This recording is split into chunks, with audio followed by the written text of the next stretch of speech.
अभी हम लोग एटम का और आगे ऑब्जेक्टिव क्वेश्चन देख रहे हैं, थोड़ा ध्यान से सुनेंगे। जैसे ये क्वेश्चन दिया है, the relationship between kinetic energy and potential energy of electron moving in A orbit around the nucleus is, मतलब जब कोई इलेक्ट्रॉन किसी कक्ष में गति करता है तब उसके गतिज ऊर्जा और स्थितिज ऊर्जा के बीच क्या संबंध होगा, आपको ये बताना है।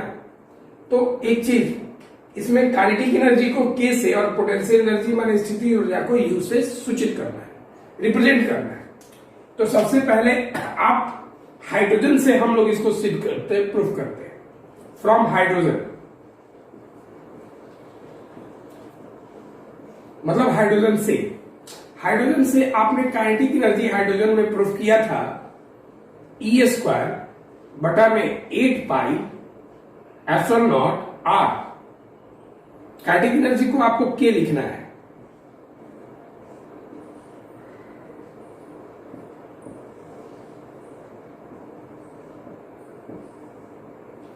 अब इसके बाद पोटेंशियल एनर्जी माने स्थितिज ऊर्जा को आपने सिद्ध किया था, प्रूफ किया था, -E² बटा में 4 पाई एप्सिलॉन नॉट R।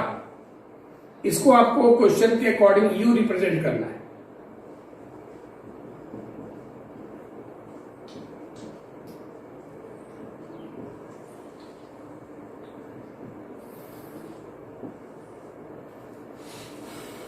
अब इसको हम लोग एक दूसरे से डिवाइड कर लेते हैं क्वेश्चन को।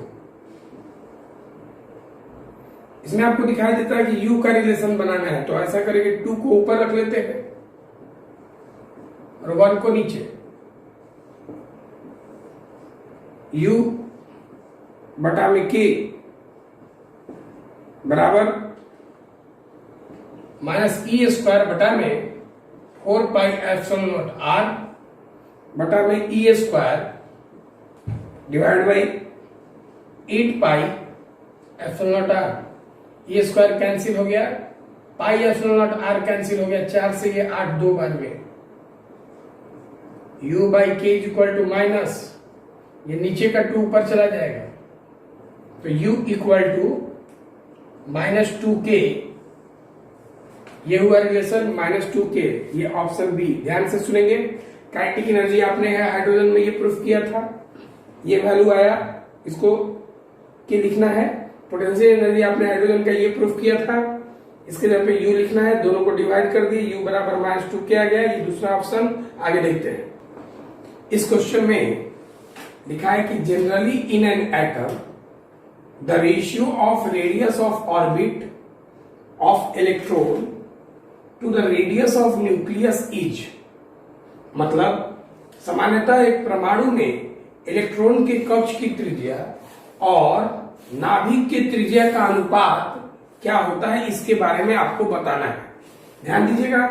तो अभी आपको जैसे इसमें रेडियस ऑफ ऑर्बिट माने कक्ष की त्रिज्या आपने लगभग पढ़ा है कि 10 का पावर -10 मीटर होता है, और ये 10 का पावर -10 मीटर ऑर्बिट का रेडियस होता है, और कक्ष की त्रिज्या मतलब, और लगभग radius of nucleus is nearly equal to 10⁻15 metre. ये भी नियरली इक्वल टू, ये भी नियरली, बिकॉज ये ऑर्डर है, ये कोटि है। अब इसका रेशियो निकालना है, अनुपात। तो रेशियो कहने का मतलब तो किसको ऊपर रखना है, तो ऑर्बिट को ऊपर रखना है, न्यूक्लियस को नीचे। तो रेशियो मतलब अनुपात बराबर 10 का पावर -10 डिवाइड बाई, मीटर में लिखना है तो लिख लीजिए, -15 मीटर कैंसिल हो जाएगा,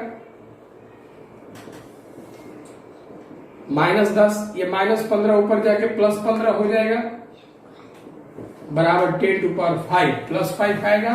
ऑप्शन नंबर सी कुछ नहीं इसमें। आगे क्वेश्चन देखते हैं हम लोग। ये क्वेश्चन बहुत इंपॉर्टेंट क्वेश्चन है, ध्यान से सुनेंगे। The wavelength of the first line of Lyman series is 1215 angstrom. The wavelength of first line of बामर series will be, माने लाइमन सीरीज के फर्स्ट लाइन का वेवलेंथ दिया है, प्रथम रेखा का वेवलेंथ दिया है। तो बामर के प्रथम रेखा का वेवलेंथ क्या होगा, तरंगदैर्घ्य क्या होगा, यही आपको बताना है, ध्यान दीजिए। तो सबसे पहले इसको हम समझ लेते हैं। मान लिया जाए कि ये फर्स्ट ऑर्बिट है और ये सेकेंड ऑर्बिट है और ये थर्ड ऑर्बिट है।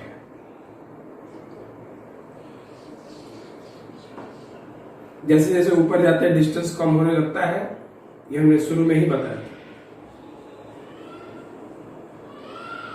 ये फोर्थ ऑर्बिट, लाइमन की बात हो रही है।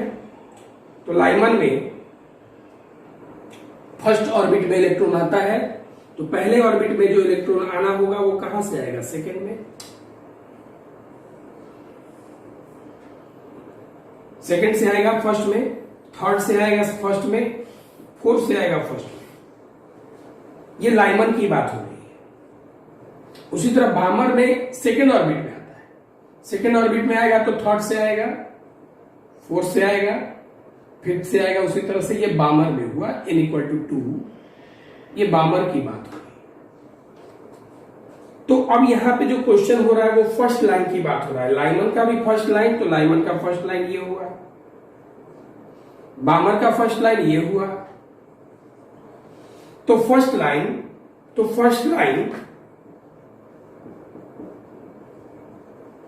ऑफ लाइमन, माने कहां इलेक्ट्रॉन आ रहा है, तो जहां इलेक्ट्रॉन आता है वो n1 है।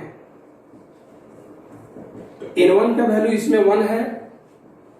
कहां से आ रहा है फर्स्ट लाइन के लिए, तो n2 जो हो गया वो 2 से आ रहा है, तो ये 2 हो जाएगा। अब first line of Balmer for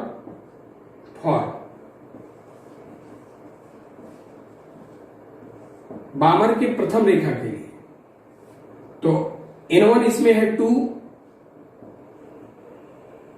क्योंकि दूसरे में आ रहा है इलेक्ट्रॉन। अब पहला लाइन के लिए कहां से आ रहा है, तो थर्ड ऑर्बिट से आ रहा है, ये 3, तो तीसरे से आ रहा है, ये 4 है। तो पहला लाइन कहां से आ रहा है, तीसरे से, तो इसके लिए n2 का वैल्यू 3 होगा। ये हुआ फर्स्ट लाइन का कहानी। लाइमन के फर्स्ट लाइन में n1 1, n2 2, बामर के फर्स्ट लाइन में n1 2, n2 3। अब यहां दिया है क्या है कि wavelength of first line of Lyman is 1215, माने लेमडा फॉर लाइमन दिया है इसके लिए, फर्स्ट लाइन के लिए 1215 डिग्री एंगस्ट्रॉम। अब इधर देखिए, और ये बामर सीरीज का आपको पता करना है। यही आपका जो है वो क्वेश्चन है। ध्यान से इस क्वेश्चन को समझेंगे। आगे हम लोग देख नहीं रहे हैं, समझिएगा बात को अच्छी तरह से कि हमने ये क्या कहा कि अब इसको हम लोग सॉल्व करते हैं। जैसे आपको मालूम है कि 1/λ = r 1/n1² माइनस 1/n2², ये फॉर्मूला है। अब इसमें आप लाइमन के लिए बना रहे हैं तो 1/λ ऑफ n लिख दीजिए, r 1/n1 इसके लिए 1² माइनस 1/ इसके लिए 2 का square, 1/λl 1 minus 1/4, 1/λl r, 4 में से 1 गया 3, अब बटा में 4। अगर आपको उतारना है वीडियो को पॉज करके उतार लीजिए। इसको देखिए, अब वो λl की बात कर रहे हैं हम, उल्टा कर दिए उसको। λl बराबर 4/3r, इसको आप एक इक्वेशन बना लीजिए। अभी आपने लाइमन के लिए बनाया, अब बामर के लिए सॉल्व करते इसके लिए। 1 बाई लेमडा इक्वल टू, फिर से फॉर्मूला लिख लो आप, R 1 by n1 square minus 1 by n2 square. 1 by lambda Balmer के लिए b लिख लीजिए, आर 1 बाई n1, इसके लिए n1 का वैल्यू 2 माइनस n2 का वैल्यू 3 का स्क्वायर।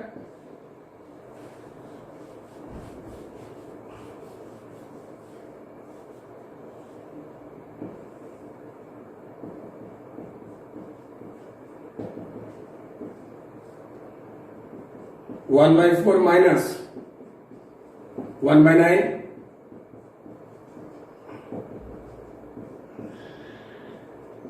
छत्तीस, 9 माइनस 4,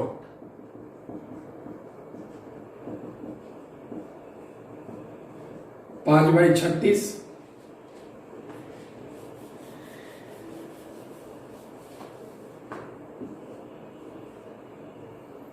उल्टा करेंगे इसको आप,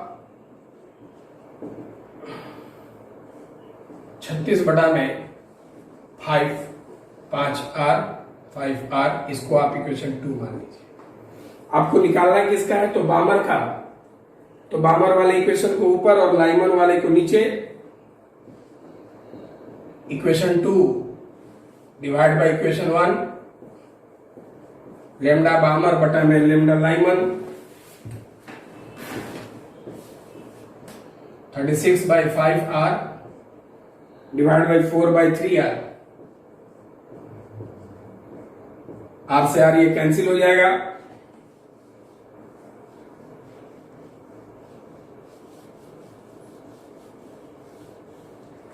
तो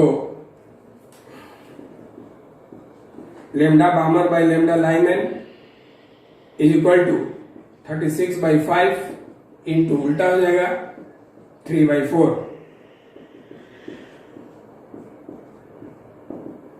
108 बटा में 20। तो आपको देखिए निकालना क्या है, बामर का, लाइमन उधर भेज दीजिए, 108 बटा में 20 गुना लेमडा लाइमन,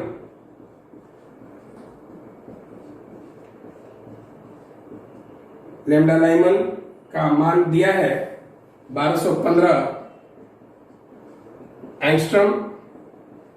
जब आप इसको सॉल्व कीजिएगा तो ये 6561 एंगस्ट्रम के नजदीक इसका आंसर आएगा, जो कि ऑप्शन होगा सी। आगे देखते हैं, ये क्वेश्चन भी बहुत इंपॉर्टेंट क्वेश्चन है, थोड़ा ध्यान देंगे।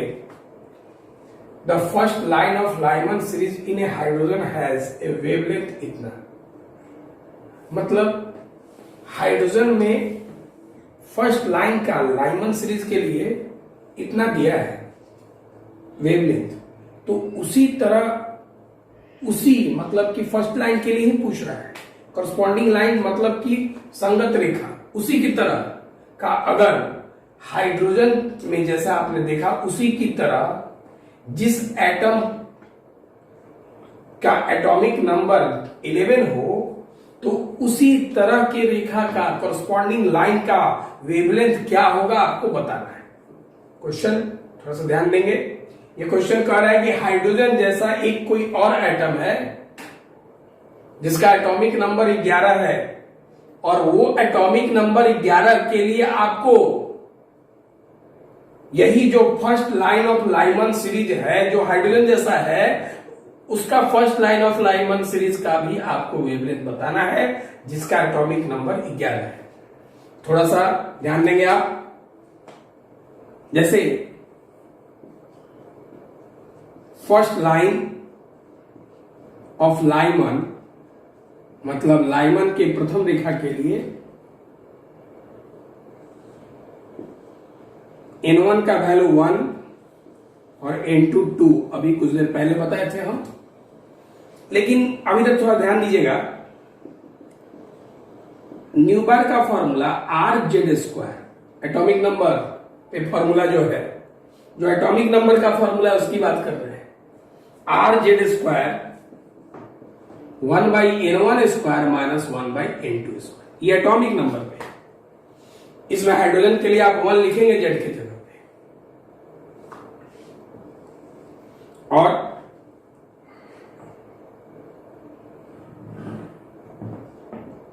New bar equal to R Z square. दोनों के लिए लाइमन ही है, तो मतलब कि आप दोनों के लिए जनरल फॉर्मूला निकाल लीजिए। आप 1/n1 की जगह 1 का स्क्वायर, 1/n2 की जगह 2 का square,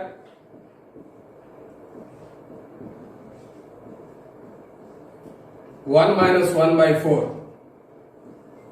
new bar equal to R Z square into solve करेंगे तो 3/4 आएगा। अगर आप न्यू बार को लिखते हैं तो 1/λ लिखेंगे, 3r Z square divide by 4। इसको आप चाहें तो इसको उल्टा कर सकते हैं। लेमडा बराबर 4 बटा में 3r जेड स्क्वायर। ये फर्स्ट लाइन के लिए आया। अब अगर आप इसको हाइड्रोजन पर देखना चाहते हैं, और हाइड्रोजन माने हाइड्रोजन के लिए, तो जेड का वैल्यू आपको 1 लिखना होगा। तो लेमडा बराबर 4 बटा में 3r। यह हाइड्रोजन के लिए, इसलिए लेमडा के साथ आप h लिख लीजिए।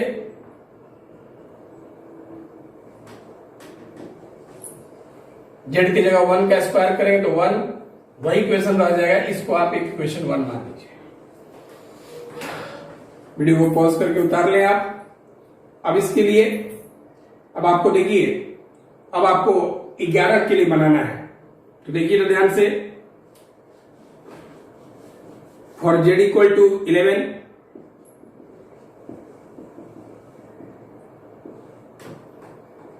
लेमडा जेड लिख देते हैं।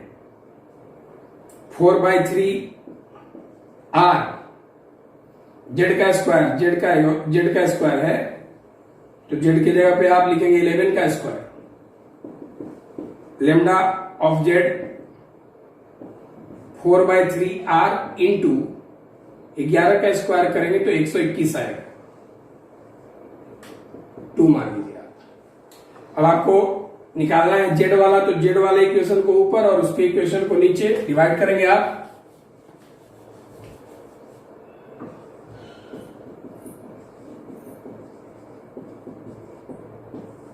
टू बाई 1 लेमडा जेड बटा में लेमडा एच बराबर 4/3 R into 121 divide by 4/3 are.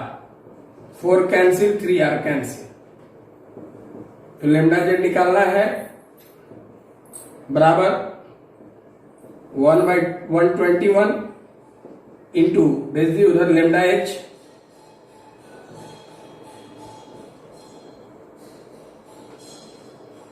और ये लेमडा जेड का निकल रहा है वैल्यू।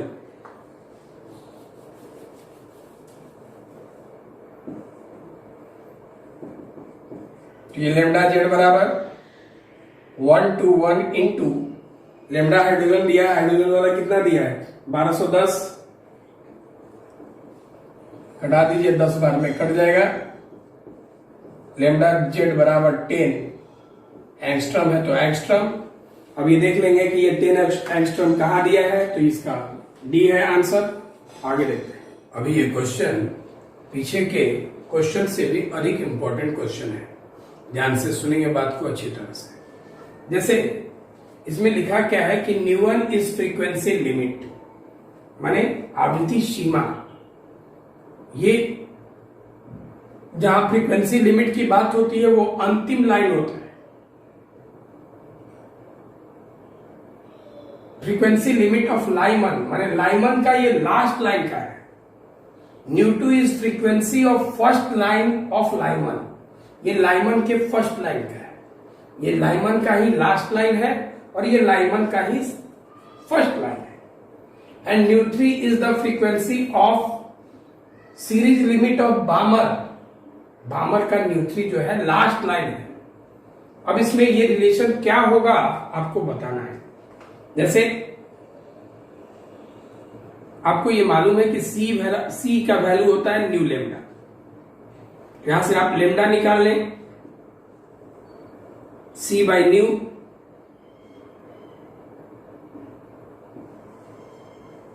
अब इसके बाद आपको ये मालूम है कि 1 बाई लेमडा बराबर R 1 by n1 square minus 1 by n2 square होता है।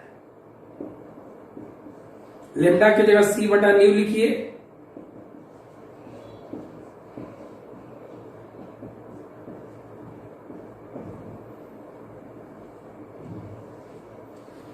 Are 1 by n1 square minus 1 by n2 square. अब इसको ऊपर भेज दीजिए आप, न्यू बाई सी बराबर R 1 by n1 square minus 1 by n2 square.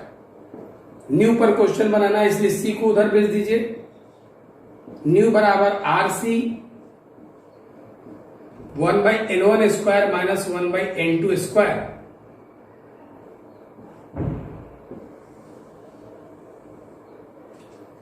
ये हुआ। अब इसके बाद अब हम लोग बनाते हैं, इसको लिमिट में रखते हैं, इसका वैल्यू पुट करते हैं। तो कह रहा है कि न्यू वन जो है वो लिमिट है लाइमन का, तो फॉर लाइमन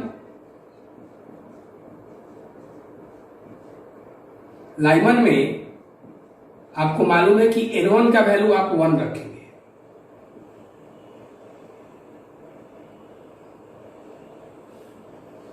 और ये न्यू वन जो है वो लिमिट की बात करता है। तो न्यू के जगह हम न्यू वन लिखते हैं, आर सी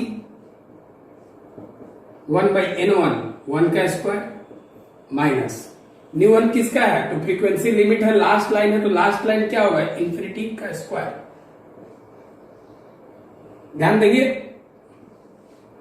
तो न्यू वन बराबर आर सी 1 बाई 1 होगा, किसी के नीचे इंफिनिटी हो तो उसका वैल्यू 0 होता है, तो न्यू वन बराबर आर सी हो जाएगा। ये इक्वेशन 1। अब उसी तरह से न्यू टू की बात करते हैं, तो न्यू टू जो है फ्रीक्वेंसी है फर्स्ट लाइन का, लाइमन में एक फर्स्ट लाइन था, तो for first line of Lyman, मैंने लाइमन के प्रथम रेखा के लिए, तो इसमें n2 का वैल्यू 2 होगा,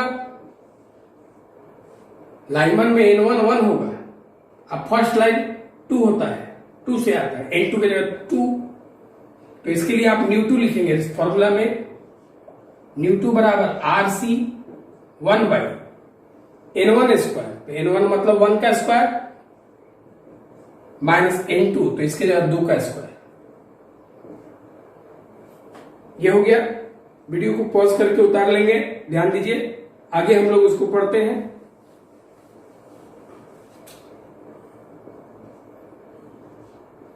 न्यू टू का value R C 1 minus 1 by 4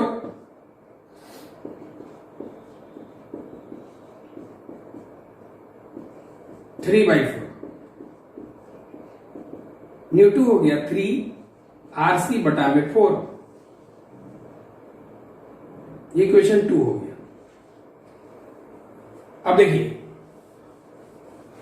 ये तो आपने न्यू टू निकाल लिया, और न्यू वन का वैल्यू आर सी याद रखेंगे आप, न्यू वन आर सी है, न्यू टू आपके सामने दिखाई दे रहा है।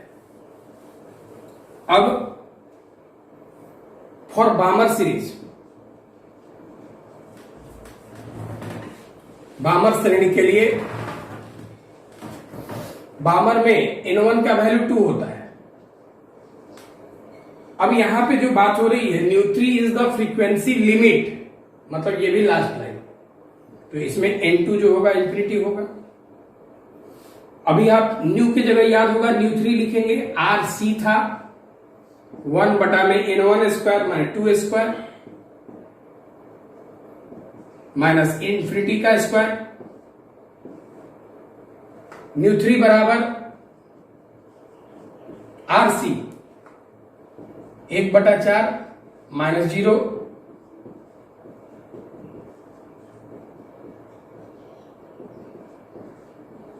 ν3 बराबर RC बटा में 4। ये इक्वेशन 2 है और ये इक्वेशन 3। अब इसमें आपको कह रहा है कि ν1 ν2 और ν3 के बीच का कौन सा रिलेशन आपको यहां संतुष्ट सेटिस्फाइड होता है उसको देखना है। तो आपको याद रखना होगा कि ν1 क्या निकल रहा था। तो हमको तो याद है कि ν1 RC निकला था, ν2 का वैल्यू आपको 3RC/4 आया था और ν3 का जो वैल्यू है RC बटा में 4 आया था। अब ऐसा करते हैं कि हमको ये दिखाई देता है कि अगर ये दोनों को अगर आप जोड़ते हैं तो ये आ जाएगा। नाउ मैंने अब ν2 प्लस हम ν3 निकालते हैं। 3RC/4 प्लस RC/4, एलसीएम ले लीजिए 4, 3RC प्लस RC, 4RC बटा में 4, ये कट जाएगा। तो बराबर में देखिए आप RC का मतलब क्या है, ν1। तो आपको मालूम ये चला कि ν2 प्लस ν3 बराबर ν1। तो आप ν2 को उधर भेज दीजिए,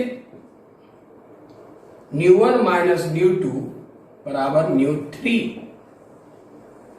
ये जरा देख लीजिए ये ऑप्शन कहां है।